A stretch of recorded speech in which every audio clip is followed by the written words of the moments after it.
Izilo Mzansi 98.0 the details. Kanjalo ku Facebook yakwazi ukuthi usithole ezomthetho nompumelo kazikalala kanti ku YouTube suke sikhona makuthi uyigijile lenkulumo yethu suke sinayo ukwazi ukuthi usilalele buka ke lapho ngoba usukilalela usuwedwa ungaphushwa umuntu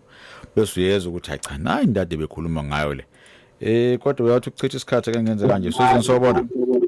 awu sabona khuzeni njani iphile njani baba yaphela khuzeni khoma nomthethwandaba baba baba khuzeni ngicela siqale la last week uhambe uthi uzongibhekela ukuthi onjani umuntu odeserve ibail ebesakhamuzi onjani ongayideserve ngiyadlula kuloko but baba ukukhomboza naku la ngikhona bakhuzeni umthetho uzosebenza kanjani la kule matter kababa umsholozi ngoba njengokunenkulumo ethi njoba kade ebizwa bafuna ukumxosha umbuzo wami ke ula if umuntu ejoyine umbutho uyakwazi ukumxosha as upresident ube ungamqashanga ngoba engikwazi mina ubaba umsholozi wajoyina akazange azaqashwe ku-NC ngicela bami okubuza kwenjene kunesimo sakhe lesikuzokwenzeka kanjani ngoba akazange azaqashwe ku-NC wajoyina. Okay. Asikhumbule ukuthi ukujoyina ngithi usuke uthi imigomo nemibandela yomthetho sisekelo wakho ngizobe sengiyayilandela. So yiko ukuthoza ujoyinele wena. So ukujoyina kwakho usuke uthi lemthetho ngibekele yona othi mangifuna ukungena kulesi sigungu sakho kumele ngiyilandele yona le ngizoyilandela. If kuukuthi sengiyiphulile lemthetho then lo muntu engijoyine kuyena uyena fanele ngibizele esithangamini lakho nizobe seyangidisciplina accuse noma ngisola ukuthi nayi imithetho iphulile uthini wena ngokuyiphendulela kwakho mase uphendulile bese leso sigungu sithatha isinqumo ukuthi hayi siyavuma ngempela uyiphulile lo mthetho sibona ukuthi angesikwazi ngisho ukuxolela ngendlela olimaze ngayo siyaxoxa manje kule organization ngeke usakwazi ukuthi kube yipart and parcel yayo. Okay bakhuzeni if kungaqhamuka inkulumo njengalempela oyichaza uba bese mhlawumbe kuvuka umbuzo othi konje ungixosha nje iANC eyakho yini njengoba ngicela baba mndenze oyichaza ngiza simpela clean but umbuzo othi if kuqhamuka umbuzo othi lalela ke amaphutha mangabe uthi uyangixosha senhlangene nesikhungu sakho kanti ngathi uANC owakho yini noma i-organization of abantu basemzansi uzothini blog kodwa maphosa makwenza kodwa phuma inkulumo ekanje uma ukuthi ene bamxosha athi ngathi eyakho yini ANC kwala thini yani asikhumbuleke ukuthi akaxoshwa upresident uxoshwa istructure esakhiwe ngaphakathi. So within ANC kune structure stila ne disciplinary mofunda constitution yakhona esithi thina njenge structure makhona abantu okusola ukuthi engathi bahambisanga ngokwemgomo womthetho sisekelo wethu balethwa kuthina bese sithatha isinqumo into eyenzakalayo kwiNEC la upresident ehlala khona ukuthi uyakwazi ukuaphila uze uyofika khona if kuukuthi awuneme ngedecision oyinikezele lesi structure sasala lesi structure esithi sona asinankinga nokuthi wenzani kodwa soba nenkinga makuukuthi uphula imigomo nemibandela ebhaliwe la ake ngenze example awukwazi ukuthi kuqembu A bese ufika usufaka iuniform kaQembu B uattend meeting kaQembu B bese uthi ngisafuna kodwa ukuthi ngiyongena kuqembu A ngibe yipart and parcel yakho ngoba sekuyashayisana lapha ila kuzobe seqala khona into ethi uthini umthetho sisekelo wethu uzothi umthetho sisekelo la umuntu engene khona wahamba wayorepresenta njengomuntu welinye iqembu ngizobe sengimthatha sengithi mina hayi akaseyena iphathi yethu ngifuna ukumdisciplina ngendlela engifuna ukumdisciplina ngayo enza kanje umthethwandaba bangabona iconstitution yeANC hamba ufike ufunde urule 4 no rule 5 urule 5 uhlukene kabili 5.1 no 5.2 bese uzoyibona lento engikhuluma ngayo yale oath uyibona lento engikhuluma ngayo ama duties nama obligations ukuthi makhona okuphukile lapho kuloku u4 no 5 then iDC suke singakwazi ukuthi ingene bese hayi ake sisizo check lo daba ukuthi uhambe kanjani. Okay hayi baba ngicela ke babukuze ngokuba uzothoboza sedele abanye abantu cela bamnikisa mhlambe after ama headlines mhlawumbe kodwa ngicela bamuthene lento eshile ngababami uphinde uqedele ukuthi onjani odeserve ibail onjani ongadeserve ezakhamuzi ngiyabonga baba ngiyabonga bonga mina baba mhlawumbe ake sibheke le now ngokwebail sinomthetho bezwe Criminal Procedure Act section 60 wakhona usuke uthi ukuze ngikwazi ukunikeza ilungelo lakho lokuthi umsulwa up until inkantolo izithi unali icala kumele ngiqale ngizobheka lezi zinto ezilandelayo ngifuna ukubona ukuthi mangokuthiwa ngiyakudedela noma ngiyakhipha yini uyi-flight risk yini lo application yenziwe wena as umuntu osolwa ngecala so if yenziwe wena lo application umthetho uthi wena kumele uprove ukuthi ubani so uzobe usufaka lento esibiza ukuthi ama personal circumstances zakho ukuthi hayi ngumpumelo kazikalala ngihlala endaweni ukuthi nginezingane ngishadile wangishadanga nakama assets enginawo ngiyasebenza la ngisebenza khona ngikwazi ukuthi ngihlala isikhathi eside ngingezange emsebenzini if ngingenzanga ngizobe sengiphelele umsebenzi leli icala engisolwa ngalo akulona icala engilaziyo la kuthiwa khona ngangenze isigameko ngosuku lokuthi ngangingekho lapho ngangisezweni lomzansi ngoba ngifika njalo ngolesibili ngifike ngizothula uhlelo so angeke ngikwazi ukuba sendaweni ezimbili ngesikhathi esizodwa so lapho ngiyabona ukuthi bayangisukela kodwa ke enkantolo makuthi awungithembi ngini willing ukuthi ngokunikeze ipassport yami ihlale ngakuwena ngwilling ukuthi ngikhokhe imali yebill khona ngizokwazi ukuthi zonke lezi zinto ngikwazi ukuthi ngizenze so inkantolo uthi mayisibheka bese ithi if kuukuthi zonke lezi zinto lawo ama boxes uyawathika yonke into ihamba ngohlelo then ngizokwenza sure ukuthi izinto zakho zihamba kahle kodwa makuukuthi asihambisani sobabili noma khona ongakukhiphanga then ngizobe sekuba inkingi if kuukuthi ngiyabona nama criminal record ukuthi yimina ngizoba disclose aqala ngoba yimina ngenze application ukuthi angaze ngiboshwa angaze ngasola noma ngeke ngaboshwa ngagwetshwa kodwa usuphelile u10 years noma isikhathi esingaka ngaseve isigwebo sami ngibanga nankingi isila khona inkantolo izobe sithi kulungile ngiyakudedela kodwa makuukuthi inkantolo ithi awuhlale kwaseningizimu Afrika awunawo ama assets la icala lenzile indlela elikhulu ngayo angeke ngikwazi ukuthi ngikudedele kuzobe sekuthiwa cha ibill awukwazi ukuthi uyithole uma ungajabulile ngaleso sinqumo sami hamba e-high court ubothi high court izokwazi ukuthi kunikeze okunye okulandelayo lapha yilezo ke izinto ezisuke ikwazi ukuthi ibhekwe inkantolo makuthi ibheke ukuthi umuntu ufayela aphumeni ngebill isikhathi sakho njengamanje 8:30 asambe siye endabeni ifinqiwe sizo ukuthi basiphathele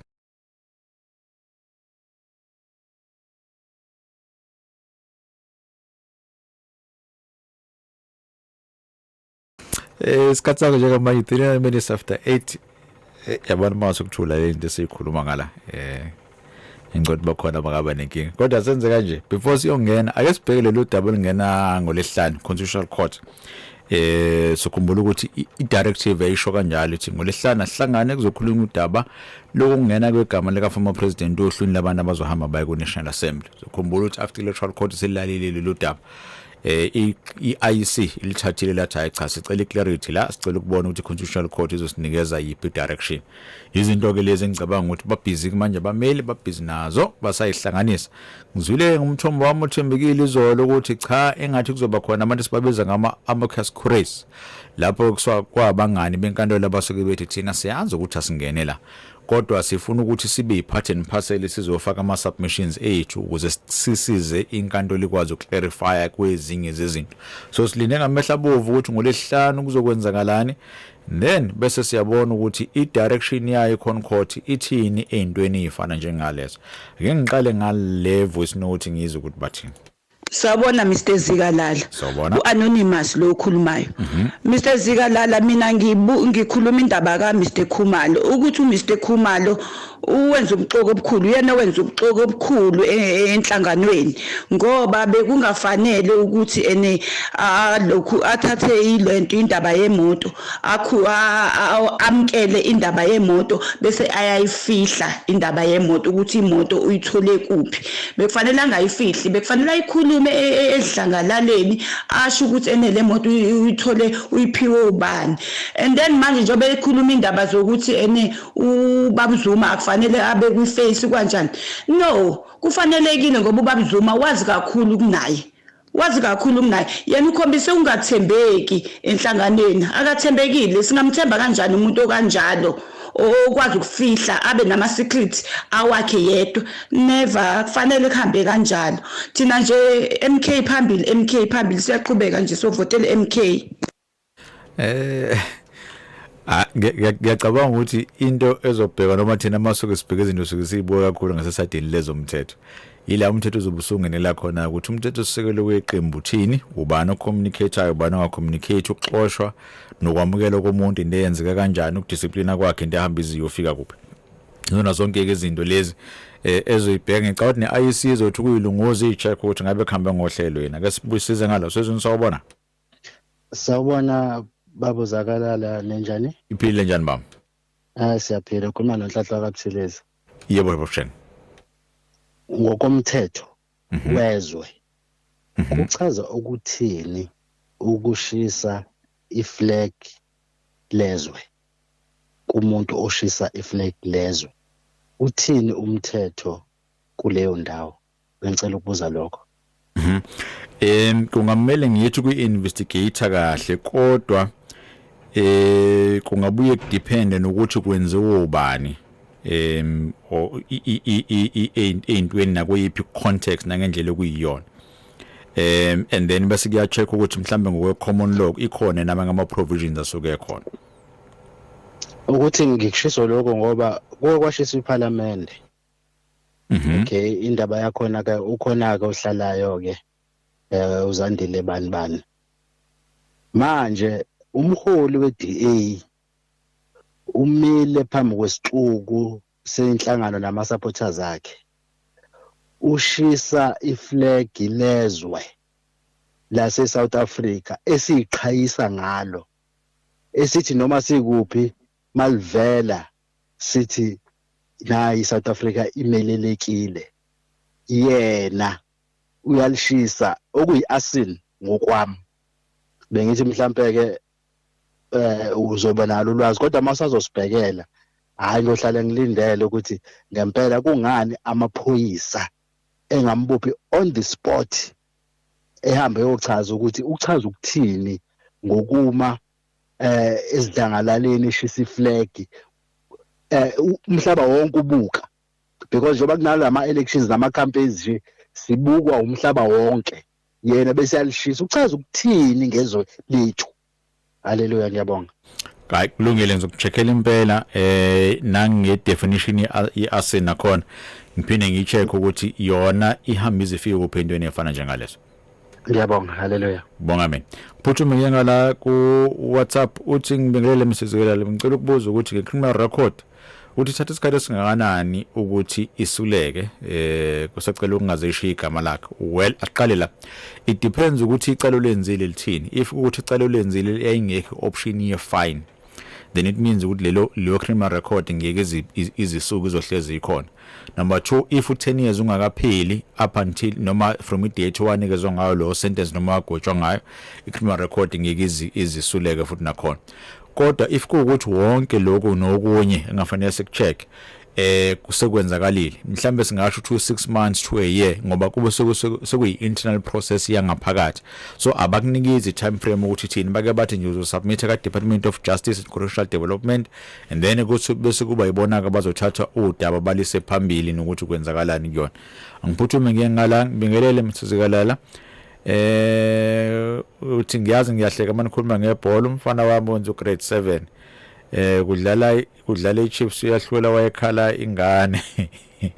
from that day ngiphendanga support amaqembu ngiyabonga hey nami nginenkinga la kade ngeke ngisho ukuthi bekwenzakalana ngoba ngiyabotha ngizoba nenkinga kodwa sengithulile ngeke ngilithinta ibhola masikhuluma kuleli uhlelo sezonsawona okay sebalekile uzophinda buye angibekele masizikalala ngathenga eminye imikhiqizo okay uthi wathenga eminye imikhiqizo wathola ukuthi khona engathi akasekho kahle ngathi aseyibolile kodwa i-expiry date yakhona engabafiki wabafonela aba manufacturers akhona bathi bazosukumela phezulu kodwa lutho manje basenda i-voucher kodwa bangangitshena ukuthi okay ngicabanga ukuthi ufuna ukubuza ukuthi angenze njani la okay fanele uyigadekele anything usikuzoba khona mayelana nomkhiqizo sokuthengile and then bese ufuna ukucomplaina ngawo ngoba ungabanga standard sakho uke uthi umthetho ngiphinisele kuyiposition ekade ngokuyona had it been ukuthiwa lo mkhiqizo wakho ngikwazile ukuthi ngiwusebenzise noma ngizange ngikhiphe lo mali so ubona bekusendela i-voucher basuke bethi because uthengele ikani le drink ekuthina ngo5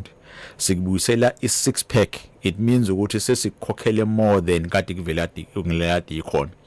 unless if you are going to come back and say ngithenga ikani ngaphuza ngagula ngahamba ngaye esibhedlela ngakhokha ama expenses ngaluza imali efana ngabe ngisebenze ngayo then ngifuna ngireimburse leyo mali only then financial compensation izobe singena khona.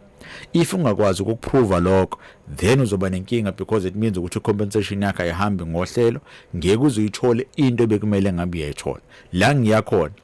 kukancane la uzothola khona isincephezelo ukuthiwa sikukhokhela khona u3 million ngoba siyaxolisa awucishe wafa izinto zakhe ayihambanga ngohlelo kodwa okuningi kusekuthiwa sifuna ukucheck ukuthi on the actual expenses ongene kuona izinto zakho ihamba kanjani imali oyikhiphile imali oyiluzile asikurimbese lapho. So ngesikhathi bekubusela ivoucher uzothola ukuthi ivoucher isuke isiphethe okuningi naloko wena okuthengile labo sekubezothi hayi ukhokha u5 thina sakukhokhela u100 ngaphezulu then sibona usesiscore up. Sizweni sawubona Mr. Zara ninjani baba? Right. Siphilile baba ngezona. Right umntamela Baba. Yeah. Odabini le MK part. Mtameri awuphinde ushaye futhi sibone ukuthi singakuthola yena ngazi ukwenzakaleni ngala angiphuthume ngiye ngala uthi sobona umsizikelana ngisacela ukubuza ukuthi bake wasebenza kwi-agent wadilizwa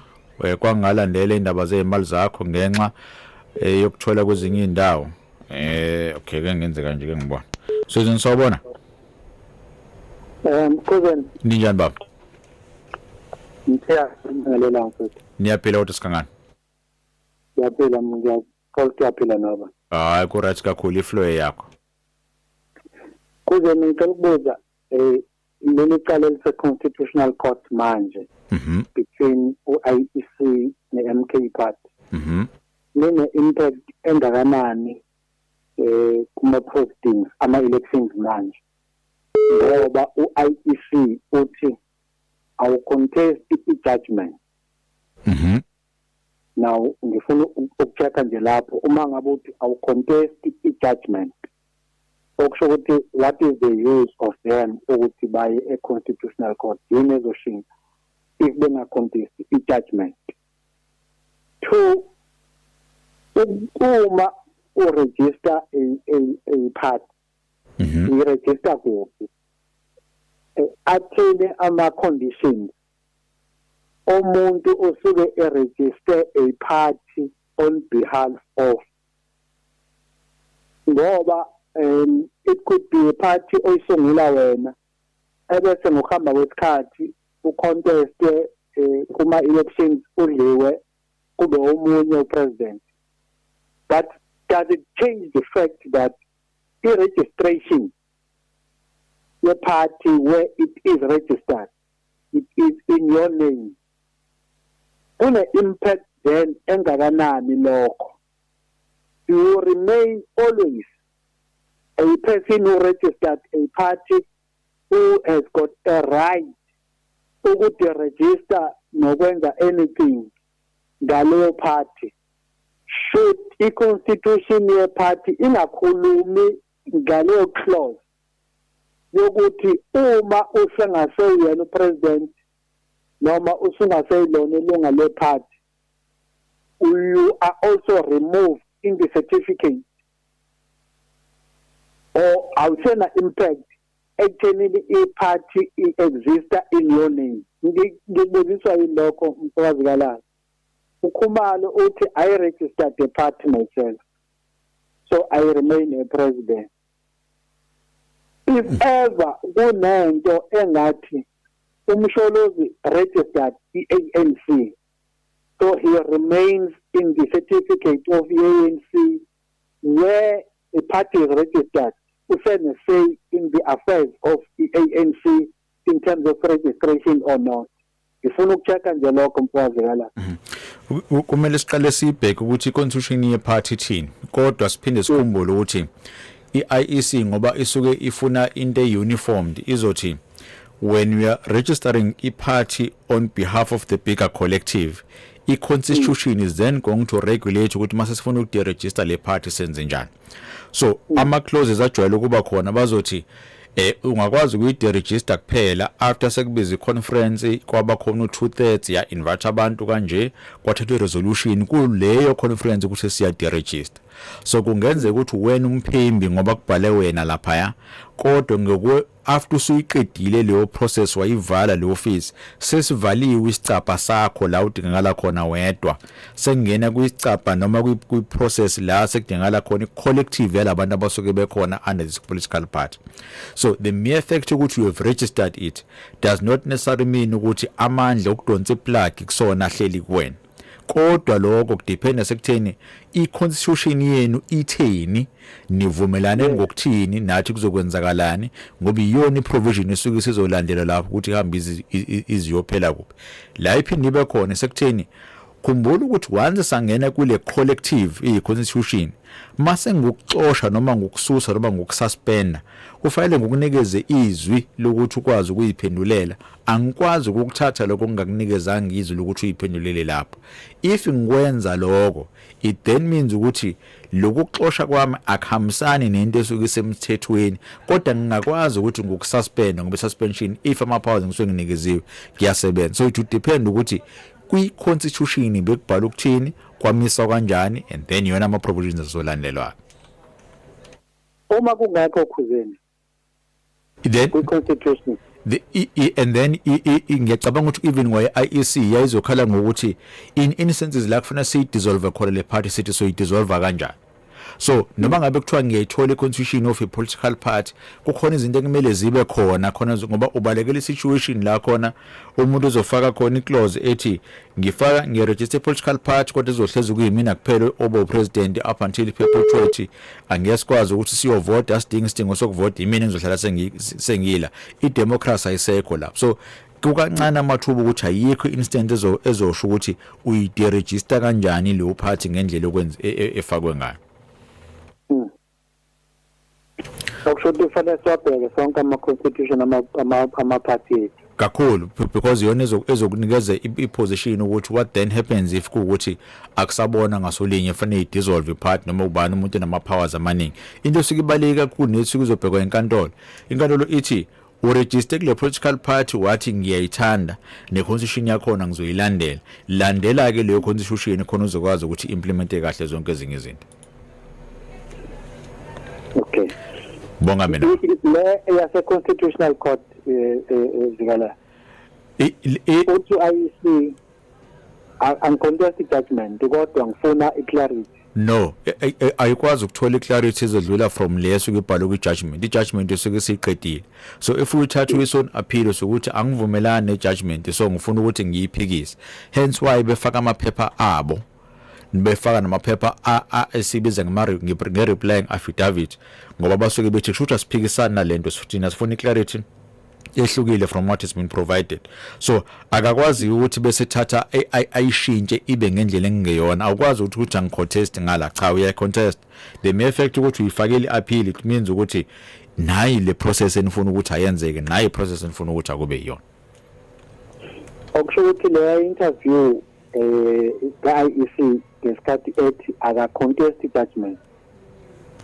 ingafakwa as part of i-defense. No ngiyakuzwa ukwazi ukuyifaka because lapho sokusubheka i-affidavit ebhaliwe ngesikhathi kwenziwa le application. So angithi mina as umuntu orespondayo ngiresponda based into amaphepha engizowathola. Anything oyisho out there in the media yes ngakwazi ukuthi ngiyifake but inkantolo ngeke izikwazi ukuzimelela kuyona ngoba awufunganga ngaphansi kwayo wathi iqiniso lodwa ngifuna ukuthi inkantolo ithathe into consideration. So injalo yakho. Okugcina ke umfikazi kala ama sunset clause are they legally binding? Yes. Kuma for instance lawa we African National Congress lapho ungathi isikhathi sesiyangilimaza kancane lapho i-constitution noma ngibe kanje i-sunset clause will only remain up until lo 3/3 majority kufanele ngabuba khona constitution izoshintsha wenzeke. Ayikho into ebhalwe i-constitution engeke yashintsha mangabe lo 3/3 ukhona. But into eshodayo it's the will nama technicalities ekufanele enziwe ama political parties ukuze akwazi ukuthi awashintshe. Singavuka in in 5 years or 3 years down the line, of which I think it's on isikhathi engasithatha leko, sesine constitution entsha eshintshile mangabe kuukuthi bonke abantu abazohlala bathi sifuna ukushintsha even ama bill of rights ukuthi sifuna ukuthi akame kanje. If khanje to referendum abantu bebefuna lokho ibuye referendum ithi yes akushintshwe kungene parliament utholakale lo 2/3 ofunakalayo to vote 98% in favor of constitution ayishintshe, we can have a new constitution uthola ukuthi konke lento esasekade si regard as ama sunset clauses ayisekho. Okay. Sibonga lapha baba Mthiyana. Ake ngishayile umlayezo wokugcina and then bese siyavala isikhathi yazi nawe hleze sinking. Uthoza umthetho ngolesibili ngibingelele kuzeni. Kuthatha isikhathi esingakanani ukuthi Department of Labor ikhokhe imali yokulimala soku 2 years now. Ngenze njani? Bathi basabala babengifonela awuqhubeka kuba press kodwa mase provide yonke information yakho ngathi 2 years usumkhulu kakhulu. Kufanele ngabe yonke leyo process siyahlangana ngendlela yahlangana ngayo. Awuqhubeka uapply pressure if ubona mhlambe ufune nenika rep ezokwazi ukuthi kuthathe kube khona izokuassista ngezinto ezithanda ukuthi zibe yini ngani. Sangisayelo 2 minutes okugcina manje.